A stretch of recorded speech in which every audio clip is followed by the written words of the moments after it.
This short segment started as a result of CWP teacher Tom Clark asking me a question, and I thought, well, he had a question about some of these new firearms that are out, which Tom Clark is a CWP instructor in the middle.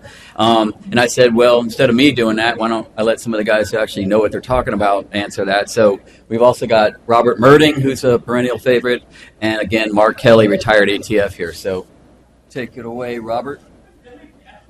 We're going to let Tom open off with the questions. We're going to shorten this one, try to get us back on time a little bit. My question is, I got a bump, not a bump fire, I got them on the brain right now.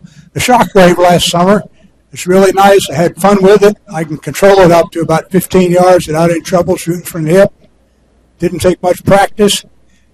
And I've read, not experienced, people carrying that in their car. Lay it on the seat beside you. If you're in a bad area, you think you might need a gun. Is that legal in South Carolina? There's no prohibition against owning one or having one or using one, but how about carrying in a car? And if I extend that on, the next question is, how about an AR or an AK pistol? They don't fit into the category of shotguns or rifles, which have stocks on them. They're not concealable because they're over 12 inches. Where do they fit? Can I carry it? I come into this as a CWP instructor, been instructing for some while. I'm also an FFL dealer. I handle lots of guns. My friends know me as the gun guy. And they come to me with a lot of questions. And in this case so far, I say, I'm not sure, and I don't want to be the test case. You never want to be the test case.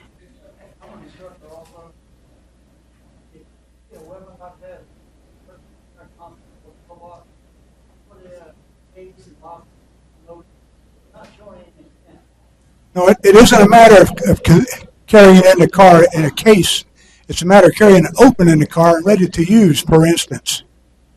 We're getting questions about carrying it as a self-defense firearm. Obviously, unloaded, locked in a case isn't going to do the trick. But from my reading it, I'm not a lawyer. I don't pretend to be.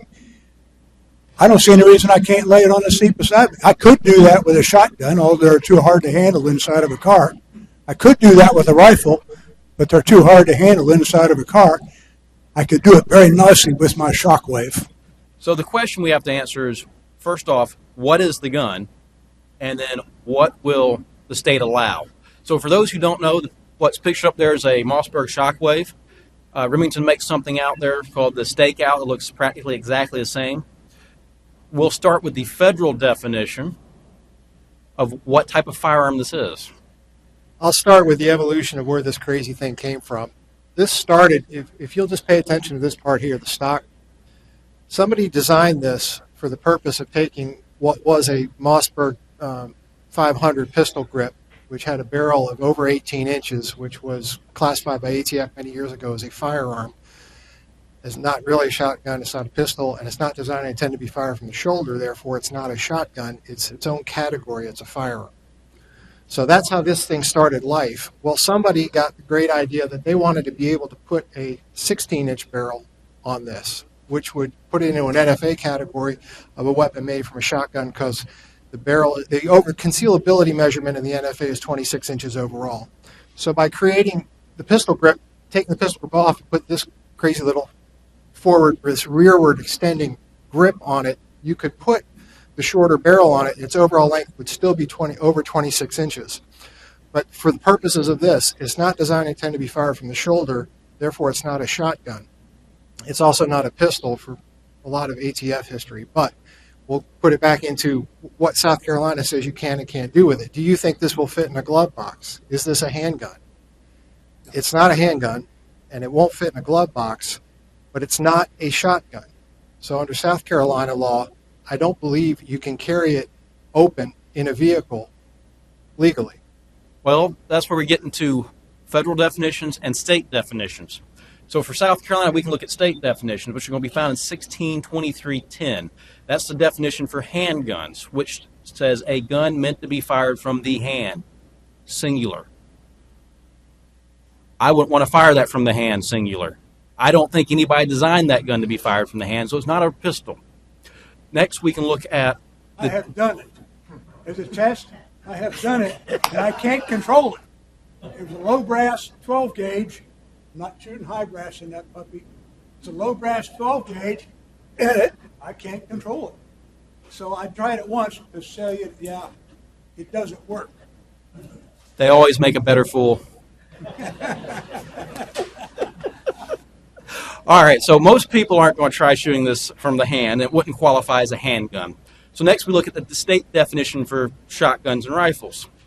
Unfortunately, our state is hiding definitions all over the code. You'll find this one in 1623-210, which defines a shotgun, a rifle, and a short-barreled shotgun and a short-barreled rifle. Part of that definition starts off with the key part of designed to be fired from the shoulder. Have you fired this from the shoulder? No way. All right, well, good then. So far, I don't know of anyone who's fired this from the shoulder. You can imagine what that would work like. By the way, one of the things they tell you is do not fire it like this. Do not try and look down the sights. You will take out your nose when it recoils. So it's not only not feasible, you will be injured. So without a buttstock, without meant to be fired from a single hand, 26 plus inches in length, so not in the NFA, what we have is a firearm. This is none of the other types of firearms that are out there. It's not a handgun, it's not a rifle, it's not an AOW, it's just a firearm. And it meets that by having the key characteristic of using an explosive to eject a projectile. So what's our laws on carrying that? Well, in South Carolina, the general rules on carrying a firearm, non-handgun, is found in 1623-460, which says you cannot carry this concealed. There's an exception. It's in Section C for shotguns and rifles. You can carry those concealed without intent to commit a crime. But this isn't a shotgun or rifle because it has no buttstock. So by parsing all that, we can come to the fact that you can carry this openly in South Carolina. You can't carry it concealed, which makes for a little bit of trouble if you're trying to take it to the range and you want to have it loaded. It's got to be on the front seat somewhere easy to see. If you throw it in the bag and leave it loaded, you've got a concealed firearm that doesn't meet the exceptions for legally able to carry a concealed firearm loaded. So that's where we got to be careful with these hybrid guns, so to speak. So let's jump into the next one. Do you want to pose the question about this, or are we just going to keep going? This follows on in the same category for me. I don't make enough distinction, perhaps, and that's what I'm here to learn. Let's start with the federal definition again. Well, what you're looking at is something that you would traditionally want to call an AR-15, with an AR-15 being a rifle designed to be fired from the shoulder. But several years ago, actually the big predecessor of the AR-15 that makes it a non-issue to ATF agents is the Universal Enforcer, which was a pistol that was built out of an M1, is that right, an M1? An M14, M2. I honestly don't remember that. You put an M in front of it, my brain gets scrambled. But anyway, there was an older military firearm. That's why I shouldn't talk about anything with a military designation in front of it. This has been done before. 30 caliber. This has been done before. We've taken rifle receivers and built them from the factory without a shoulder stock. So they are defined by ATF as a pistol.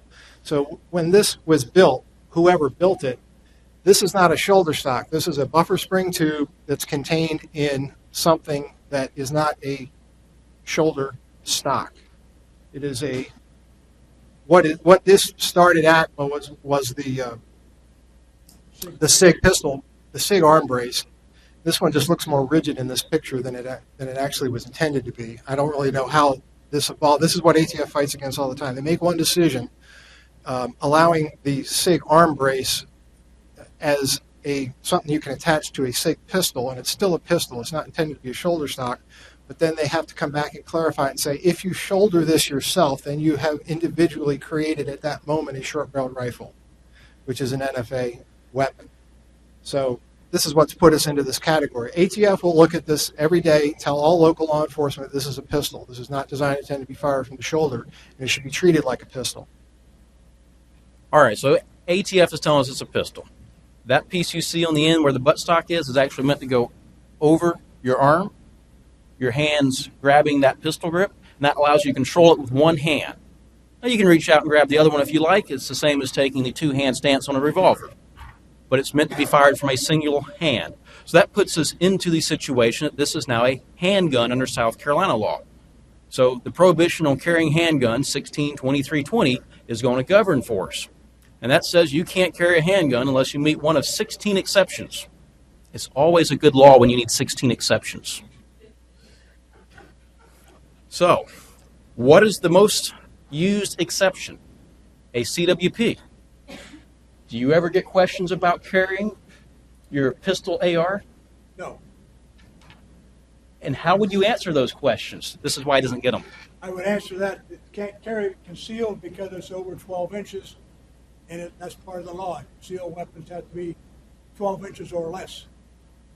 So part of our CWP statute restricts us to carrying concealed under the CWP as 12 inches or less overall. I don't think we can get the barrel short enough on that gun to get under 12 inches. So how do you take one of these to the range? You have to figure out where you fall in one of those other 15 exceptions, because the most commonly used one's not going to be there. So that gun, if you're going to carry it in the car, has to be unloaded. It's going to have to be cased and put back in the luggage compartment for transportation from an area you can have it to another place you can have it.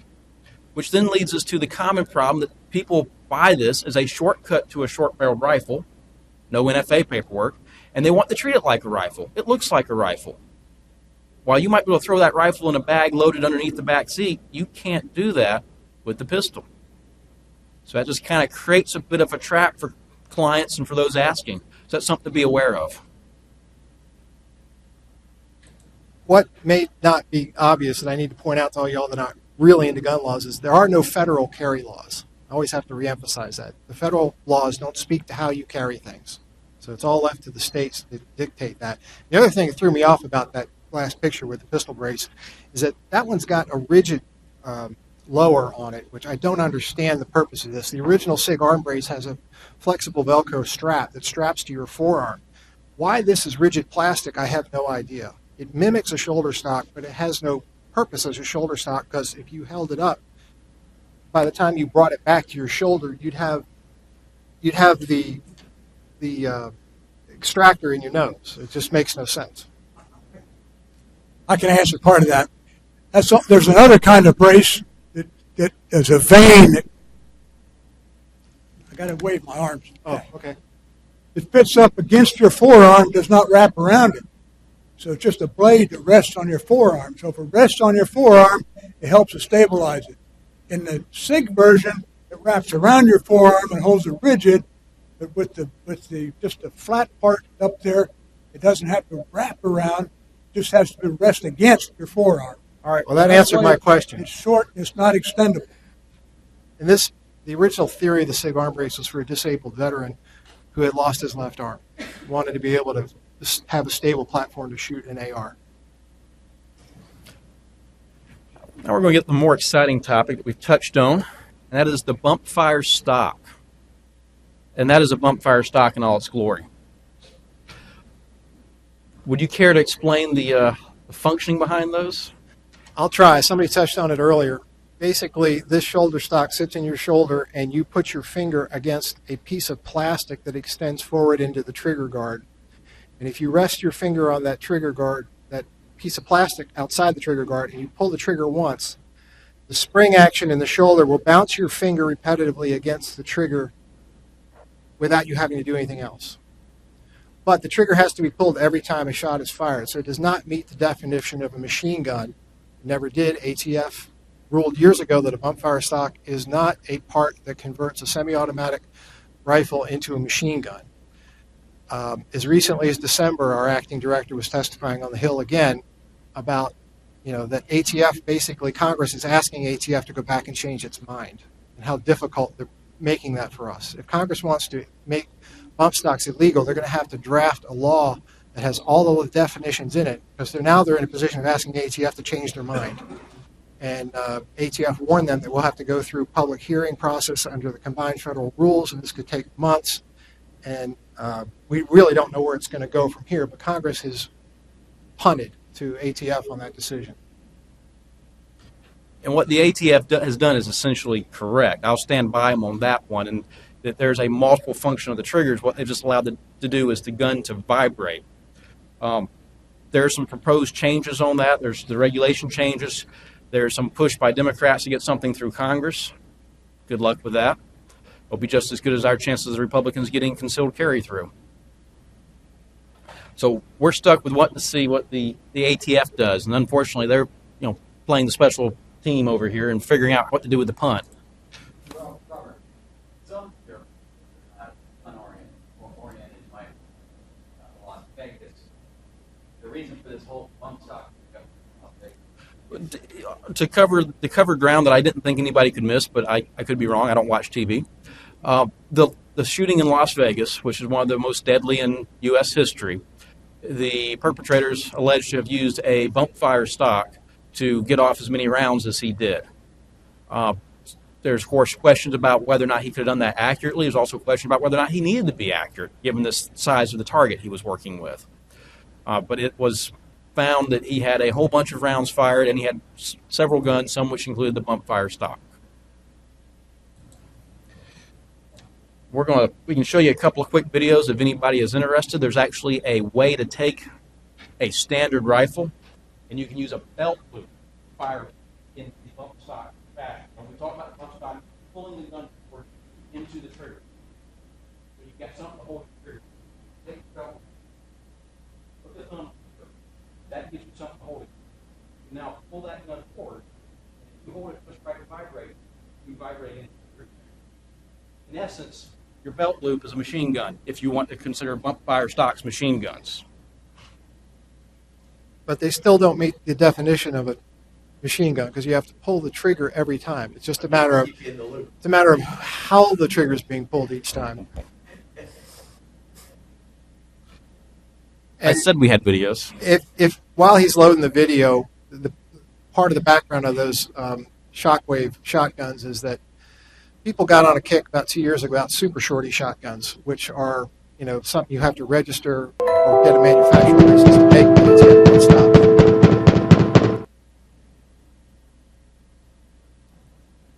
All right, the one that came up, I think, is actually about the ATF determination. Do you happen to know this guy, Mark? I've had the pleasure of meeting him. I know Rick Vasquez. So we're going to let... He's also in my category of retired. Yes, he is. If I can figure out how to hit play.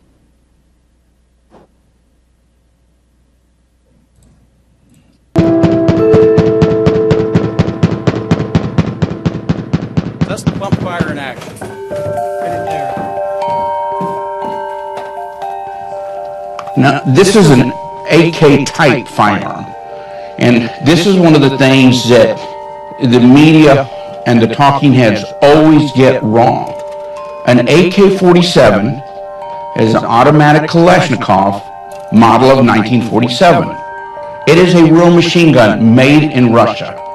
These are AK types, semi-automatic, sporting variants. Now everybody says, well, it doesn't look Until he retired a few years ago, Rick Vasquez was a senior analyst with the Bureau of Alcohol, Tobacco, and Firearms. He reviewed gun accessories to determine if they violated a ban on machine guns. In 2010, his office reviewed a bump stock device sent in by a company called SLED. Do you remember what you thought when you saw this device? thought it just like, wow, it doesn't fit the definition, it doesn't fit the rulings, but we better run this up the chain. A bump stock creates a cradle for a semi-automatic rifle to rest in, so that the gun naturally slides back and forth from recoil while being fired.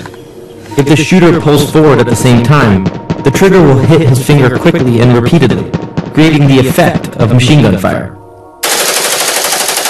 Because I think a lot of people who aren't familiar with guns would just think, well, if it looks like a machine gun and sounds like a machine gun, it must be a machine gun.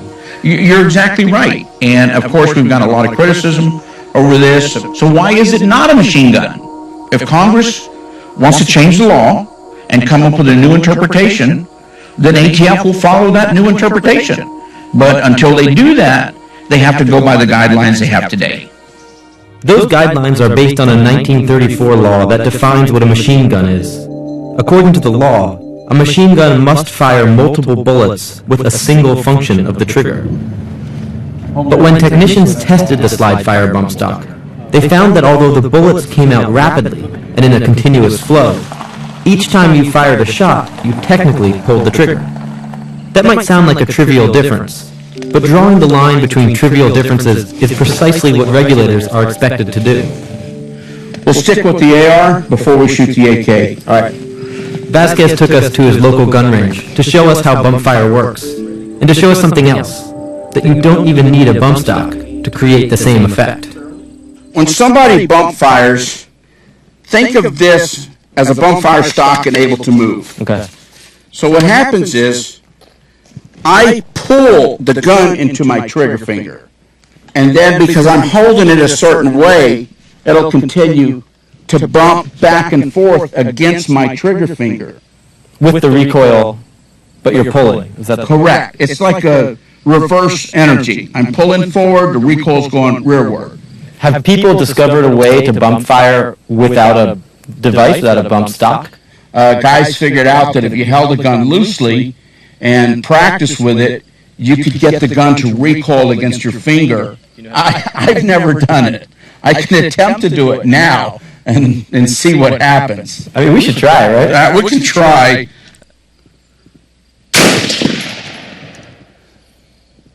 There it goes. Would you like to try it? Sure, I'll shoot. Yeah. Like 4. Now you're doing bursts. What you'll notice there, that's not a bump stock. That's a standard AR. It's just the manner in which he is holding it and cradling it. He's able to get off some fast shots. You also notice there's no way he can aim. That's kind of standard with this technology, is it requires the gun to be loose. So it's not terribly effective in the sense of getting your target. Is it the case that the tension of the spring controls how many rounds you get off? With the bump stock, you got to think about it. It's sliding back here. You're pulling it forward, so it slides backwards, releasing the trigger. But there's no spring bouncing it back forward. You might be able to put a spring of some sort in there, but in reality, the forward force is provided by your left hand or your offhand.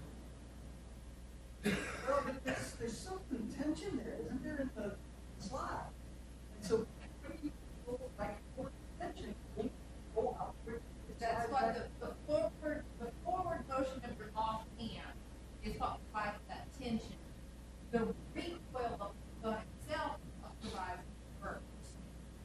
So every time the finger on the trigger, the recoil pushes back, or offhand is pushing forward, providing that automatic.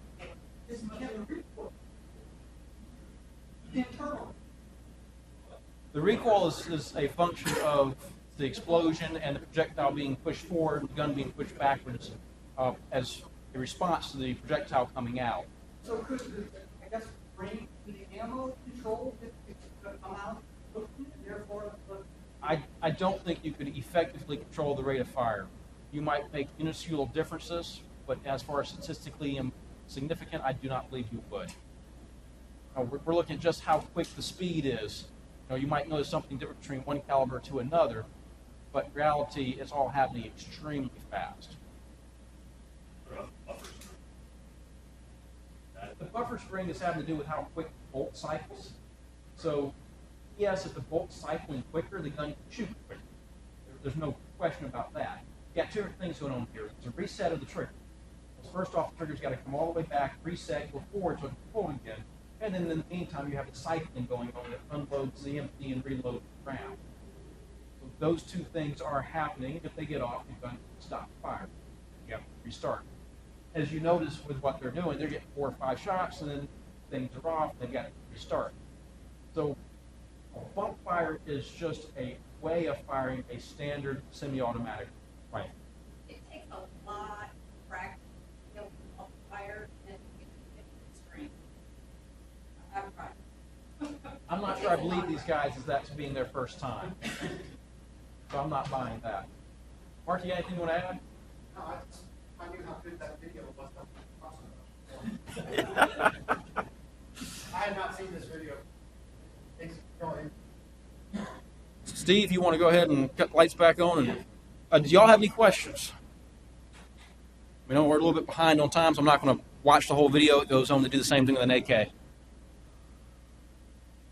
we've enlightened them, we've answered everything there is, and we anticipate it all, right? Basically, when I tell people about AR pistols and AK pistols and concealed carry, I just tell them you bought a gun that you can never carry concealed, and you can't even explode it in the cabin of your car. So what if you buy it? What's the purpose of this? It's to carry it unloaded to the range. Keep it in your house. But back to the Shockwave, can I carry that in the cabin of my car with me? It's under state law. It's a weird animal because you've got a gun that's larger than your concealed size of 12 inches, but it can't be fired from the shoulder. And I don't want to be the test case either. No, not me. Mike, you want to add in on that, how you would treat it from one of your deputies stopped some guy with a Shockwave on the front seat? Very subtle. I bet 90% of the deputies in the state would say that's a shotgun. They would. They'd be done with it. Probably not go any further. I mean, look at it now and say, well, not designed to be fired over this. But yet it's more than not a sealable weapon under our law, but it's neither fish nor fowl. And the other issue under state law is if the guy's a felon, can the state arrest him for felon in possession of a pistol? I think they could.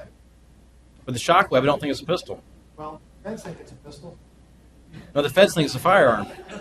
Well, it's a firearm. If it was a pistol, it would be NFA because it has a barrel over half inch. And Under federal, rifle. we have the luxury of all firearms being prohibited from being possessed by felons. Under state law, only pistols are prohibited from being possessed by felons.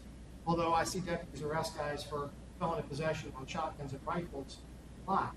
And they just dump it on the solicitor's office, and the solicitor's office calls ATF and says, can you clean this up? And adopt this federally in the state way.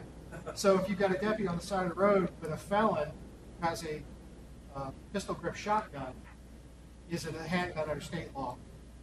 I think it should be. And then they have a felon test. Well, if it's a handgun under state law, then that means you couldn't carry it openly. So I would disagree with that. But we do have the same law now, 1623-500, that for violent crimes keeps people from having a firearm. That's right. So they did change that statute in the past few years. My hand is still in the 1990s. Well, that's okay. If it was still in 2010, it would be the same way. That's a relatively recent They statute. did change the word for pistol to firearm. So, well, they added a new statute. 1623-30 still exists for felons and handguns. So I don't think that question would come up because there is that new law now. You ready, Steve? Yeah. Any questions?